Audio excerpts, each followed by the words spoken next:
Hello সবাইকে, তোমরা কেমন আছো? আশা করছি তোমরা সবাই খুব ভালো আছো। তো আজকে আমরা ঘরেই একদম ঘরোয়াভাবে পিৎজা বানাবো।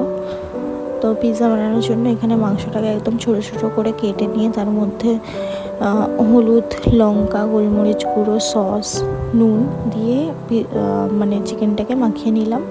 তো এর সাইডে কয়েকটা সবজি কেটে রেখেছিলাম। তো চিকেনটা ম্যারিনেট হয়ে গেলে চিকেনটাকে এখন একটু ভেজে নেবো। তো চিকেনটা যতক্ষণ ভাজা হচ্ছে ততক্ষণ আমরা যে সবজিগুলো কেটে রেখেছি সেখানে একটু নুন আর গোলমরিচ গুঁড়ো মাখিয়ে নিয়েছি।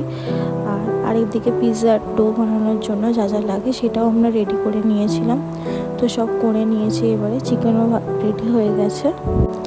এবারে আমরা পিৎজা বেসের মধ্যে পিৎজা পাস্তা সস লাগাবো।